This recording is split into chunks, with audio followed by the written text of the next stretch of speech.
Subscribe now and press the bell icon. Never miss an update. चलिए, तो आज class 9 सामाजिक विज्ञान का हम लोग P3 आप लोगों को पिछले क्लास एवं पिछले वीडियो में बता दिया गया था। आज हम लोग P4 चलेंगे। चलिए, अपना अपना कॉपी को निकालिए और लिख लीजिए सामाजिक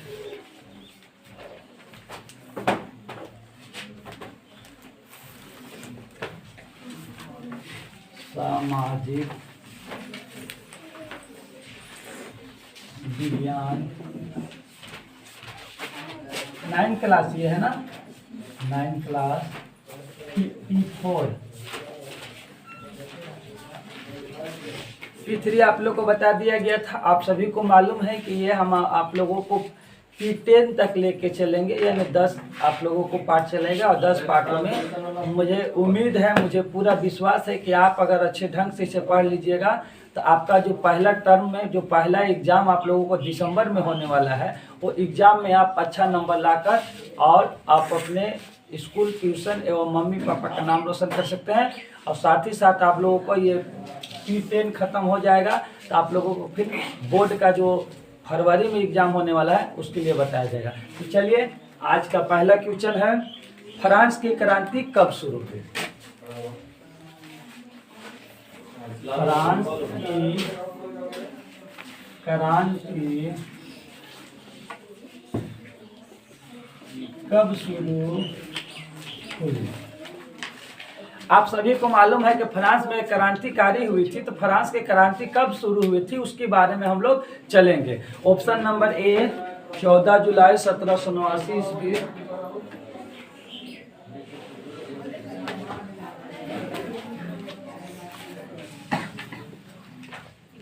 बी 14 जुलाई 1779 ईस्वी, 14 जुलाई 1779 ईस्वी, सी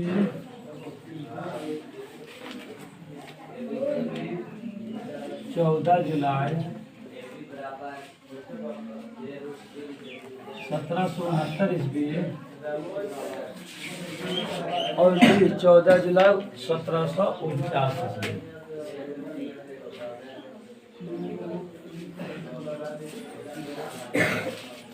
देखिए, क्वेश्चन क्या कह रहा है कि फ्रांस की क्रांति फ्रांस की क्रांति कब शुरू हुई थी? 14 जुलाई 1789 ईस्वी को, 14 जुलाई 1779 ईस्वी को, 14 जुलाई 1769 ईस्वी को या 14 जुलाई 1749 ईस्वी को।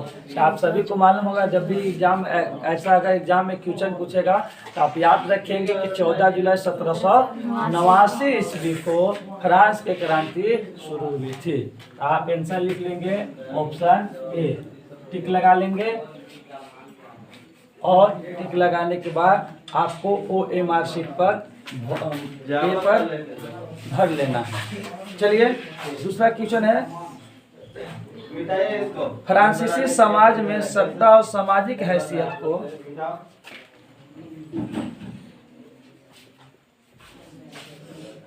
फ्रांसीसी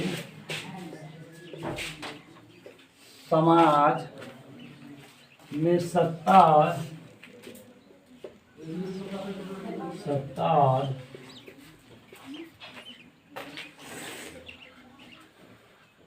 सामाजिक हैसियत को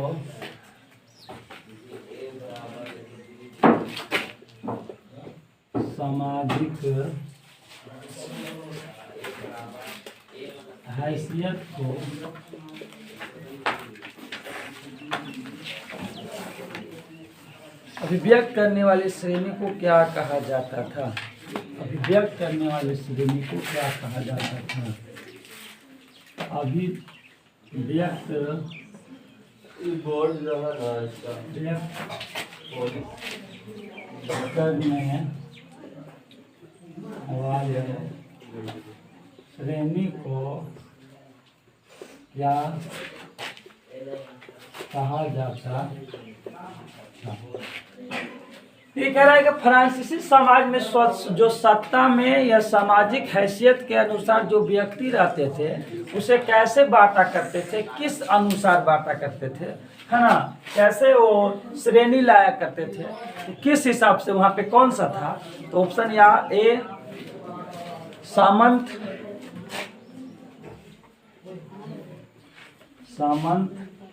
बी पादरी, सी सर्वहारा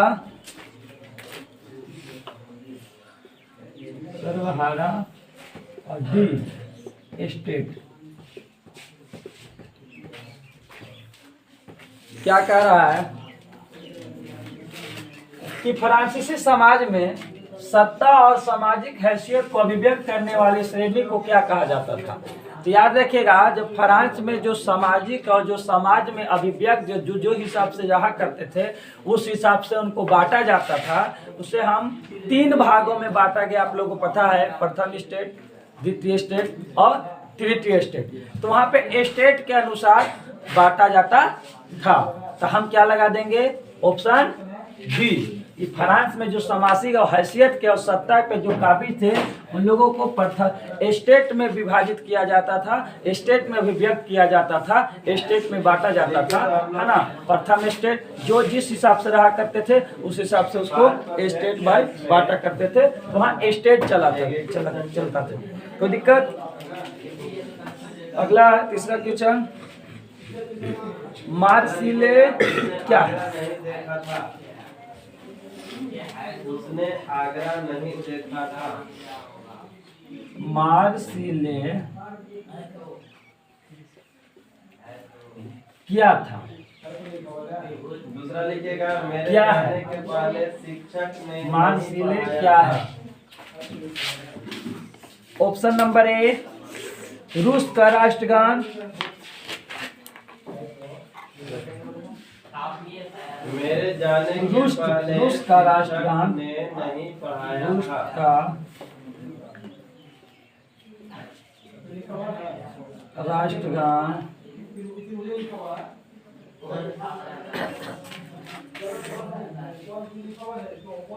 अमेरिका का राष्ट्रगान,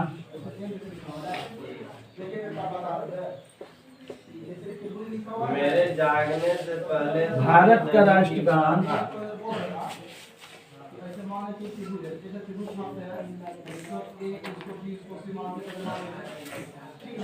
या फ्रांस का राष्ट्रगान।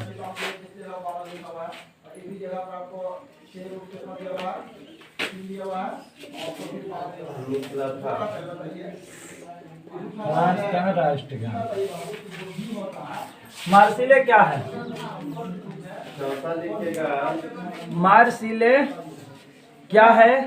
तुम्हारे आने के रूस का राष्ट्रगान था, अमेरिका का राष्ट्रगान था, फ्रांस का राष्ट्रगान था या भारत का राष्ट्रगान था। मार्सिले क्या था, कहाँ का राष्ट्रगान था। तो आपको मालूम है कि भारत का राष्ट्रगान तो हो नहीं सकता है, इसलिए क्योंकि भारत के राष्ट्रगान, आप भारत में रहते हैं तो आप सभी को पता है कि राष्ट्रगान मार्सिले नहीं करते हम लोग, जाना गाना माना अधिनायक जया है पढ़ते हैं, तो भारत का तो हो नहीं सकता है ना। इस तरीका से भारत के अलावा 3 अमेरिका, रूस और फ्रांस का हो सकता है। तो इस 3 में भी ऑप्शन अगर बताना है तो याद रखेंगे कि मार्सिले क्या है। तो मार्सिले फ्रांस का एक राष्ट्रगान है। कहाँ का राष्ट्रगान है, फ्रांस का राष्ट्रगान है। तो याद रखेंगे कि अगर क्वेश्चन आपसे पूछ दिया जाए मार्सिले क्या है तो आपको आंसर में बताना है फ्रांस का राष्ट्रगान। फ्रांस का राष्ट्रगान है तो ऑप्शन डी, तो आंसर बता देना है डी में फ्रांस का राष्ट्रगान मार्सिले है। कोई दिक्कत। अगला क्वेश्चन, 1774 ईस्वी में 1774 ईस्वी में फ्रांस के राजगद्दी पर कौन आसीन था। फ्रांस की राजगद्दी पर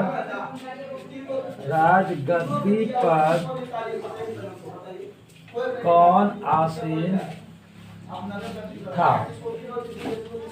देखिए, पहले सबसे पहले समझना है क्वेश्चन क्या कह रहा है कि 1774 ईस्वी में फ्रांस के राजगद्दी पर यानी फ्रांस का राजा कौन था उसके बारे में पूछ रहा है कि 1774 ईस्वी में फ्रांस का राजगद्दी पर कौन बैठा था। ऑप्शन नंबर ए लुई 15वीं, ऑप्शन नंबर ए लुई 15वीं, option number B Louis 16वीं,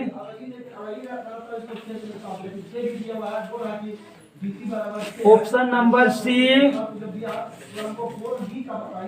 Napoleon,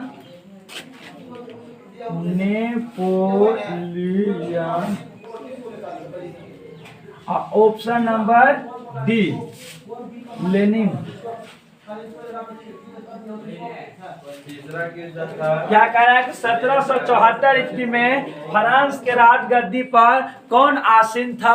राजगद्दी मतलब कुर्सी पर राजा यानी कौन था, आसीन मतलब वहाँ का राजा, गद्दी पर जो कुर्सी पर कौन बैठा था वहाँ का राजा कौन था, वहाँ का 1774 ईस्वी में फ्रांस में हुकूमत कौन चलाता था। तो आप याद रखेंगे कि उस वक्त फ्रांस का 1774 ईस्वी में जो कोई राजा था, कोई अगर राजगद्दी पर आसीन था, कुर्सी पे कोई बैठा था, हुकूमत चला रहा था, तो कोई और नहीं था, लुई 16वां। कौन था? लुई 16वां था, जो कि वो 1774 ईस्वी में उस वक्त वहां का राजा था और राजा हुकूमत चलाता था फ्रांस में। ठीक है, कोई दिक्कत? पांचवा क्वेश्चन, रूस का संपन्न किसान को क्या कहा जाता है। रूस का संपन्न किसान को क्या कहा जाता है। आप लोग को ठीक दिख रहा है ना? बात तो चलो ना, देखो तो वीडियो में ठीक दिख रहा है। बाहर आ, रूस का संपन्न किसान को क्या कहा जाता था। ऑप्शन नंबर 1 सामंत,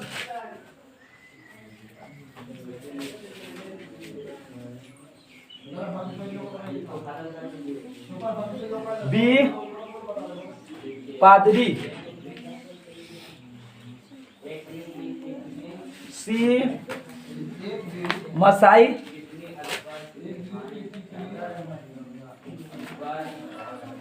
और डी कुलक।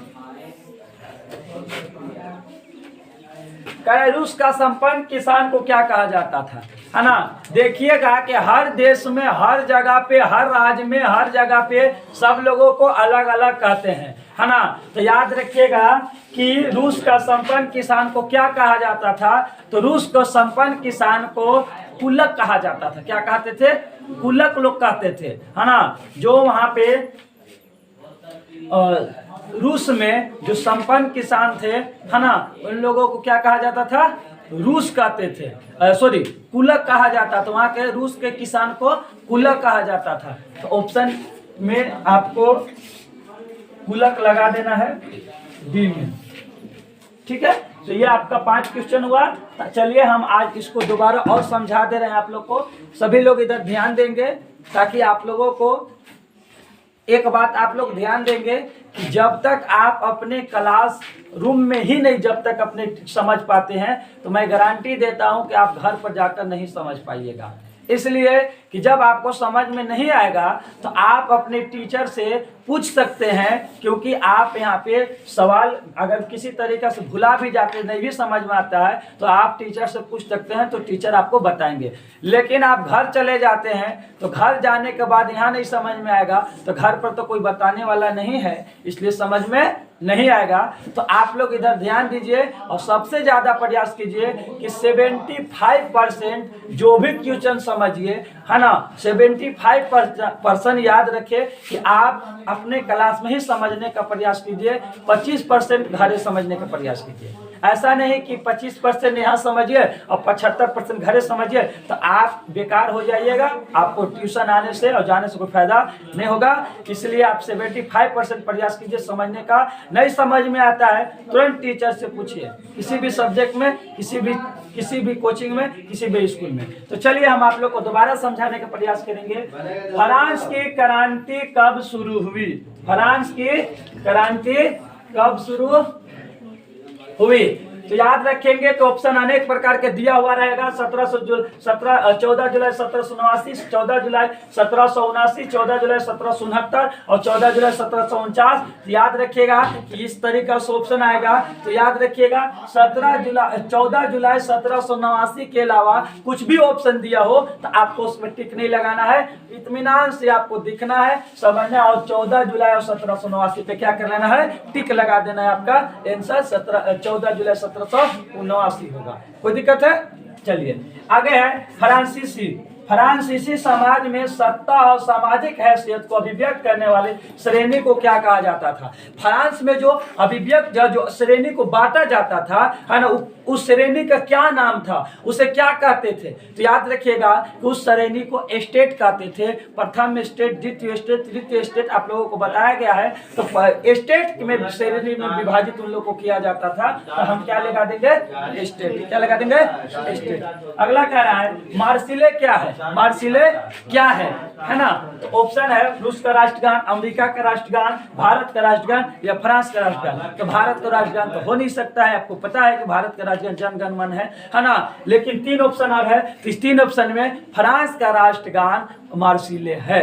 फ्रांस का राष्ट्रगान मार्सिले है। तो आपको फ्रांस में टिक लगा देना है कि मार्सिले क्या है, तो फ्रांस का राष्ट्रगान। कोई दिक्कत? चलिए अगला क्वेश्चन है 1774 ईस्वी में फ्रांस के राजगद्दी पर कौन बैठा था? 1774 ईस्वी था, आज 2021 चल रहा है। 1774 ईस्वी में फ्रांस के राजगद्दी पर कौन बैठा था ये पूछ रहा है। लुई 15वीं, लुई 16वीं, है ना, या आपका नेपोलियन या लेनिन। तो याद रखिएगा कि जब 1774 ईस्वी था उस वक्त राजगद्दी पर कोई बैठा था, वो था लुई 16वीं। कौन था?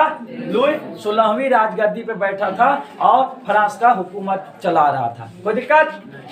5वां क्वेश्चन, रूस का संपन्न किसान को क्या कहा जाता था? रूस का संपन्न किसान को क्या कहा जाता था? रूस में जो है, रूस में किसानों को क्या कहते थे? संपन्न किसानों को, है ना। याद रखेंगे कि समान, पादरी, मसाई और कुलक। याद रखेंगे कि जो रूस में जो किसान लोग होते थे वो किसान लोगों को कुलक कहा जाता था। क्या कहा जाता था? कुलक कहा जाता था। वहाँ पे रूस में किसान लोगों को कुलक कहते थे। कोई दिक्कत किसी को? किनको समझ में नहीं आया? आप याद रखेंगे P10 जैसे ही आप लोगों को खत्म होगा, जैसे आपको टर्म 1 में दिसंबर में एग्जाम होने वाला है, OMR शीट पर पूरे क्वेश्चन के अनुसार और पहले प्रश्न 4 ऑप्शन के अनुसार उसी तरीका से P10 जिस दिन खत्म होगा उस दिन आप लोग को, उसके अगले दिन आप लोग का एग्जाम होगा वो OMR शीट पे आपका ही कोचिंग में। तो याद रखेंगे, अच्छे तरीका से पढ़ेंगे ताकि आप यहाँ भी अच्छे नंबर ला सके और आपका जब दिसंबर में जब बोर्ड एग्जाम हो तो वहाँ भी अच्छा नंबर ला सके। कोई दिक्कत किसी को? तो आज के लिए बस इतना। धन्यवाद।